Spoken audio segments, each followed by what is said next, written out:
Oi pessoal, e bem-vindos ao vídeo do Gaidra. O Gaidra é uma ferramenta bem legal para engenharia reversa, porque ele faz o trabalho de decompilação, que basicamente é pegar o código assembly que ele consegue extrair do binário e tentar procurar padrões que ele sabe que o compilador faz para mostrar chamada de função, ifs, elses, e tentar montar um código C que seria equivalente àquele código assembly, e isso seria mais legível. A gente falou um pouco dele por cima no vídeo de análise estática e aqui vamos falar dele com mais profundidade. Então, para exemplificar o uso dele, vamos pegar um código C e tentar fazer a engenharia reversa dele depois usando o Gaidra. Esse aqui é um programa simples que interage com o usuário. E o que ele faz basicamente é, ele cumprimenta o usuário, pergunta o nome e um número, e depois ele fala se o número é maior que 5 ou menor que 0, e despede do usuário. Aqui eu chamo a atenção para a estrutura do código que a gente tem uma chamada de função no início e no final da min, e tem uma estrutura if else e um laço for aqui. Vamos ver se o Gaidra vai conseguir acertar isso aí ou se ele vai errar nessa estrutura ou fazer alguma coisa diferente. Então, esse código aqui eu também queria compilar dele de um jeito um pouco diferente, que eu queria usar o traço S do GCC. Ele vai retirar também algumas informações do binário que poderiam ajudar de reversa. Vamos tentar usar o Gaidra para compensar essa tirada de informações. Então aqui a gente tem o nosso binário. Vamos apagar o código e fingir que a gente nunca viu ele. E vamos ver o que a gente consegue fazer.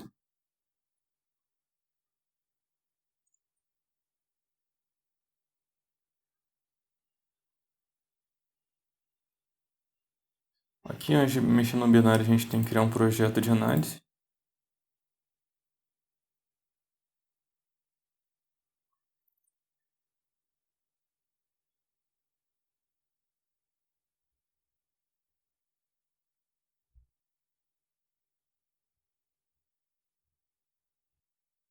E importar o binário.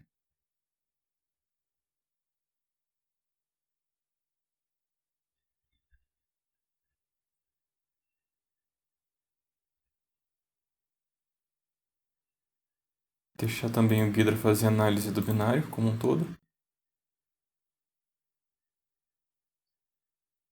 E aqui a gente tem a interface principal.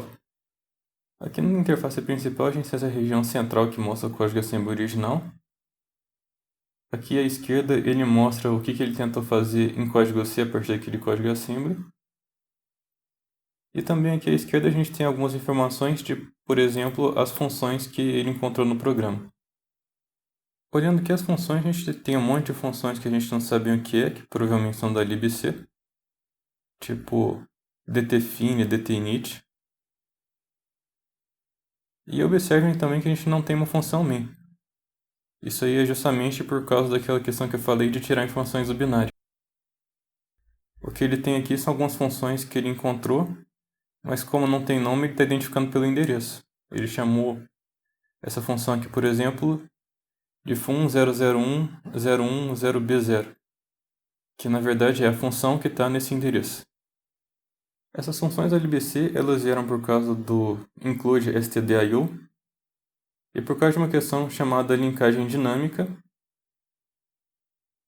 Elas são carregadas de um outro binário e esse outro binário ele está com o nome das funções e por conta disso a gente consegue enxergar. Mas não vamos entrar muito a fundo nisso. O que a gente tem para começar a analisar, já que não tem a min, é olhar essa função entre, que seria onde que o programa começa. Nessa função entre a gente já consegue ver no decompilado que ela tem uma função libc startMin. Então essa função provavelmente inicializa a min, ou seja, essa função aqui que está sendo passada como parâmetro, provavelmente é a min, que ele não achou o nome, mas ele está botando o endereço. Com duplo clique a gente já consegue entrar dentro da função, e aqui a gente consegue já ver o resultado dela decompilada. Aqui a gente já vê que ela é bem diferente do que a gente programou, mas ela pelo menos é mais legível que a assembly. E também Como o guider não tem muitas informações, tipo nome de variável das funções, tem muita coisa que ele não pega. Por exemplo, tem essas variáveis aqui, que ele sabe que ela tem bytes, mas ela não sabe o que ela é. Ela não sabe se seria um double, se seria um longo. Ou sequer também se ela é realmente uma variável de 8 bytes. Ele simplesmente achou uma coisa na memória e viu que o programa está usando como variável. E essas coisas que o guider pega errado, a gente pode corrigir ele e melhorar um pouco a legibilidade do código. Então vamos começar isso primeiro mudando o nome da min, porque ele não pegou. E então, olhando aqui um pouco mais embaixo do código, também chama a atenção das mudanças que ele fez no estrutura original. Por exemplo, aquele if else que a gente tinha mudou. A gente tinha um if, depois um else if e depois um else. Aqui ele mudou para uma estrutura totalmente diferente de if else, que deve ser logicamente equivalente, mas ele não conseguiu adivinhar o que tinha no código-fonte original. E também outra coisa que chama a atenção é que o for que a gente escreveu virou um while.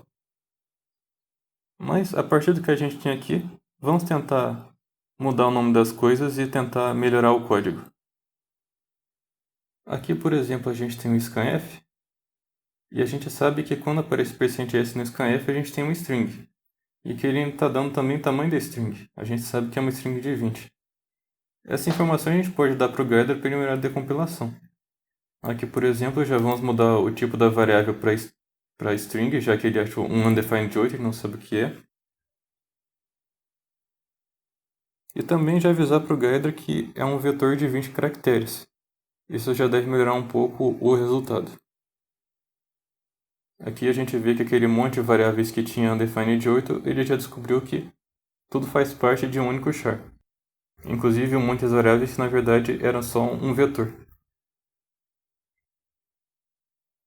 E também, já que a gente tem noção que é uma string, vamos botar o nome, embora a gente não saiba muito bem o que essa string é ainda. E vou lá, a gente está vendo aqui então que ele está tentando zerar a string e depois ele lê do usuário. Um pouco aqui na frente ele tem um outro scanf, só que ele não conseguiu pegar também o formato. Mas isso aqui, olhando no assembly na memória, a gente consegue enxergar que esse formato seria um %d. Aqui no próprio assembly a gente consegue ajudar o guider também. Se a gente sabe o que é uma string, a gente consegue botar aqui no indicador que é uma string, que ele também corrige aqui no código. Então, vendo um scanf com %d, a gente também sabe que o local 30 é um inteiro, tudo bem, ele já tinha encontrado. Mas a gente consegue botar um nome mais descritivo. Vamos botar então que isso aqui é um número, que seria um número que o usuário entregou. Aqui para baixo a gente tem nosso while. E a gente vê que antes do while ele declara uma variável como 0, e no final dele ele está sempre incrementando. Isso aqui é um comportamento que a gente conhece do contador. E também, como é tradicional na programação em C, os contadores geralmente têm nome de I, J, K, sequência do alfabeto. E nesse while aqui ele está colocando um caractere na tela, o caractere 10. Só que 10 é o número decimal do caractere. Seria legal se a gente colocasse, ao invés de um decimal, colocar como caractere isso aqui, para ficar mais legível. Isso aqui a gente consegue fazer também no próprio assembly. A gente consegue pedir para ele explicitamente colocar um tipo que a gente quer. No caso aqui um caractere, a gente muda assembly e atualiza no próprio código. E aqui o que está faltando na nossa análise é só essas funções aqui que a min está chamando, que ele está com o nome de endereço e não o nome descritivo do que ela faz. Então, aqui na função de cima, a gente vê que ele imprime uma mensagem de boas-vindas, então vamos chamar ela de boas-vindas. Ou imprime boas-vindas.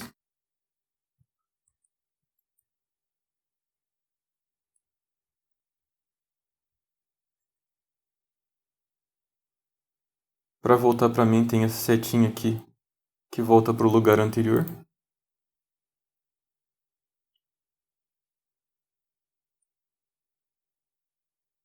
aqui embaixo a gente tem a função que recebe a string. O que ela faz é pegar o parâmetro que ela recebeu e imprime tchau e o que estava na string. Como está dando tchau, vírgula, alguma coisa, isso aqui provavelmente é o nome. A gente consegue já colocar a nossa tentativa aqui como o nome da própria variável.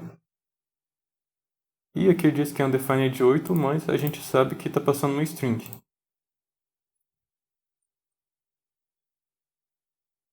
E com a função tchau, um nome bom para ela seria imprime despedida.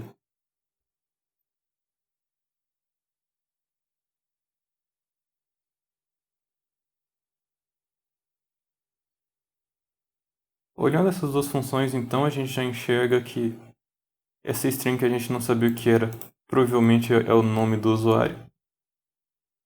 E a gente consegue atualizar o código com nossa nova descoberta. E com tudo isso que a gente fez, a gente agora já tem todos os nomes de variáveis e de função já ajustados e a gente, em teoria, tem um código bem legível. Então agora que a gente ajustou tudo, vamos tentar dar uma olhada no código geral para ver o que ele faz. Aqui no começo ele está mexendo com esse in-fs offset. Isso aqui não é uma coisa que a gente colocou no código, mas é mais uma proteção do binário, é o protetor de pilha. Mas não é nossa intenção entrar nela agora. Talvez a gente fale mais disso na parte de pawning. Mas aqui o que o código faz é imprimir mensagem de boas-vindas. Depois ele zera um espaço da memória para o usuário colocar o nome. Depois ele pergunta o nome para o usuário e fala se o número é maior ou menor que 5. E depois, num while, ele imprime tanto as linhas novas quanto o número que o usuário colocou. E feito isso, ele imprime a despedida e retorna. Esse aí é basicamente completamente o que a gente viu no código-fonte quando a gente estava mexendo com ele. E, embora o código que a gente obteve ele é bem diferente do original, ele ainda é bastante legível e certamente mais legível do que ficar pegando o assembly. Porém, não é bom a gente se livrar totalmente do assembly, porque, embora a decompilação do Ghidra ajude bastante, às vezes ele pega umas coisas mais fundamentais erradas e a gente só conseguiria entender melhor a line do assembly. Para isso também o Ghidra tem umas ferramentas interessantes. Em particular, ele consegue mostrar um grafo da função e aqui ele consegue mostrar um pouco a estrutura do próprio código assembly, mostrando para onde que ele vai e que caminhos que ele pega. O que acontece aqui é que essas setinhas elas indicam um momento assim que o código dá saltos. Por exemplo, uma estrutura if-else que ele vai mudar o fluxo de execução. Aqui a gente tem, por exemplo, um caso em que o meu código ele pode, em certas condições, vir para cá, em certas condições, vir para cá. E com isso a gente tem uma estrutura de blocos mais fácil de ler para olhar que caminho que o programa está pegando e entender a execução. Que também é uma ferramenta bem legal se a decompilação está dando alguma coisa estranha. E é isso que nós temos para mostrar como uma introdução básica do Ghidra. O Ghidra provavelmente é a ferramenta mais poderosa que a gente já mostrou até aqui. Na verdade, ele é tão poderoso que a gente vai recomendar vocês de não usarem nos tchauz iniciais de assembly, porque senão vai ficar muito fácil e, bom, vocês não vão aprender a ler o código assembly. E o Ghidra é basicamente a ferramenta básica que a gente usa para começar a analisar o binário, já que se a gente tem uma coisa desconhecida, ele faz um trabalho muito bom de fazer o trabalho inicial de analisar o código. E é isso que temos para esse vídeo.